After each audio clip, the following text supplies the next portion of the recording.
કહેવાય છે કે વેપાણ તો ગુજરાતીઓના લોહીમાં જ છે, પણ એ જુસ્સાને મોટા રોકાણ વગર સાચી દિશા કઈ રીતે આપવી? આજે આપણે એવા જ કેટલાક બિઝનેસ આઈડિયાઝ પર વાત કરીશું જે શરૂ કરવા સહેલા છે, નફાકારક છે અને હા, આપણા ગુજરાતીપણા સાથે એકદમ જોડાયેલા છે. તો ચલો શરૂ કરીએ ને. આપણી શરૂઆત જ એક બહુ જોરદાર વિચાર સાથે થાય છે. તમારે નોકરીની જરૂર નથી, તમારે વ્યાપારની જરૂર છે. આ ખાલી એક વાક્ય નથી, પણ આખી વિચારધારા છે. મતલબ કે નોકરી શોધનાર બનવાને બદલે નોકરી આપનાર બનવાની વાત છે. અને આ જ વિચાર આપણી આખી વાતનો પાયો છે. તો સવાલ એ છે કે આ ઉદ્યોગ સાહસિકતાનો જુસ્સો આવે છે ક્યાંથી? એના મૂળમાં છે માત્ર એક શબ્દ: ધંધો. અને આ એવી કોઈ વસ્તુ નથી જે કોર્સમાં શીખવા મળે. ના, આ તો પેઢીઓથી વારસામાં મળેલી એક ભેટ છે. એક એવી આવડત છે જે કહેવાય છે ને કે આપણા લોહીમાં જ છે. તો પછી આ ધંધો એટલે શું? જો, એ માત્ર બિઝનેસ નથી, એ એક વિચારવાની રીત છે.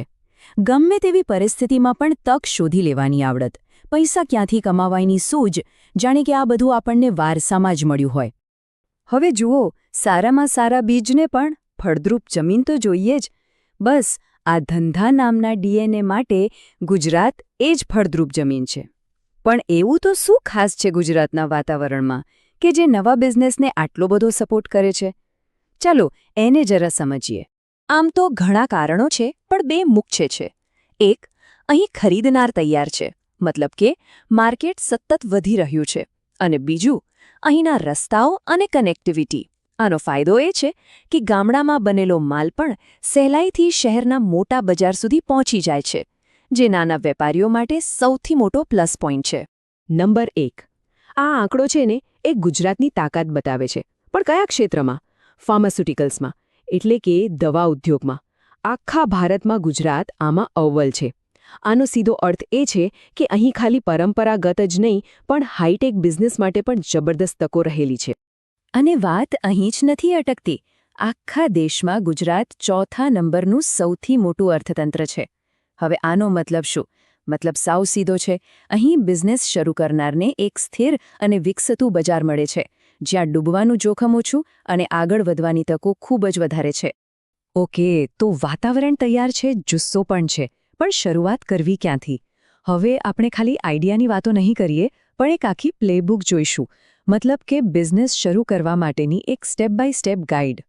ચાલો, આપણી પહેલી પ્લેબુક સીધી રસોડામાંથી આવે છે, અને એ પણ એવી જે સીધી દિલને સ્પર્શી જાય. જરા વિચારો, ઘરના બનાવેલા ફરસાણને દુનિયાભરમાં પહોંચાડીને એક ગ્લોબલ ફરસાણ એમ્પાયર ઊભું કરી શકાય? હા, બિલકુલ કરી શકાય. ચાલો જોઈએ કેવી રીતે. આ બિઝનેસનું સાચું રહસ્ય છે ને એ આ વાક્યમાં છુપાયેલું છે. તમે ખોરાક નથી વેચી રહ્યા, તમે યાદો વેચી રહ્યા છો. જરા વિચારો, અમેરિકામાં બેઠેલા કોઈ ગુજરાતીને જ્યારે ઘર જેવા થેપલા મળે, ત્યારે એ માત્ર નાસ્તો નથી કરતો, એ પોતાના ઘરને, પોતાની સંસ્કૃતિને યાદ કરે છે. અને આ લાગણીની તો કોઈ કિંમત જ ના હોય. તો આ સામ્રાજ્ય કેવી રીતે બનાવવું? પ્લાન એકદમ સિમ્પલ છે. કોઈ એક જ આઇટમમાં માસ્ટર બનો, જેમ કે થેપલા ક્વીન. પછી લાંબો સમય ટકે એ માટે વેક્યુમ પેકિંગમાં થોડું રોકાણ કરો, જે આજકાલ બહુ ઓછા ખર્ચમાં થઈ જાય છે. અને દુકાન ખોલવાની તો કોઈ જરૂર જ નથી. સ્માર્ટફોન જ દુકાન છે. ઇન્સ્ટાગ્રામ અને વોટ્સએપથી સીધા જ વિદેશમાં બેઠેલા ગ્રાહકો સુધી પહોંચી શકાય છે. હવે વાત કરીએ આપણી બીજી પ્લેબુકની. આ પ્લેબુક ગુજરાતની ઓળખ સમાન ટેક્સટાઇલ ઉદ્યોગ પર આધારિત છે. પણ આ કોઈ જૂની રીત નથી. આ એકદમ સ્માર્ટ અને આધુનિક રીત છે સુરતના કાપડ બજારમાંથી પૈસા કમાવવાની. આ મોડેલની ખાસ વાત એ છે કે સુરત જવાની પણ જરૂર નથી. ઘરે બેઠા જ આ બિઝનેસ થઈ શકે છે. કેવી રીતે? તો કે કોઈ એક વસ્તુ પસંદ કરો. માની લો કે ઓફિસ માટે કોટન કુર્તીઓ. પછી કોઈ મોટા વ્યાપારી સાથે વિડિયો કોલ પર જ માલ પસંદ કરો. અને સૌથી અગત્યની વાત, શરૂઆતમાં બહુ ઓછી ક્વોન્ટિટીમાં માલ ખરીદો, જેથી હજારો રૂપિયાનો સ્ટોક ભરી રાખવાનો કોઈ જોખમ જ નહીં.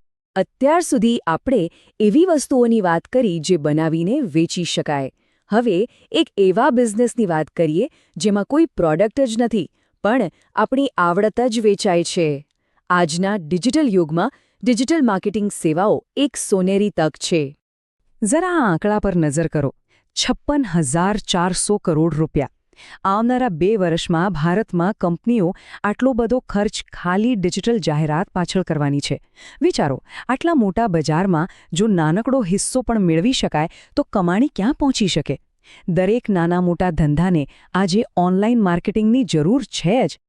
ચાલો હવે એક એવા બિઝનેસનું ઉદાહરણ લઈએ જે ઘરમાં ચાલી શકે છે અને જેમાં ગ્લોબલ બનવાની પણ પૂરી ક્ષમતા છે.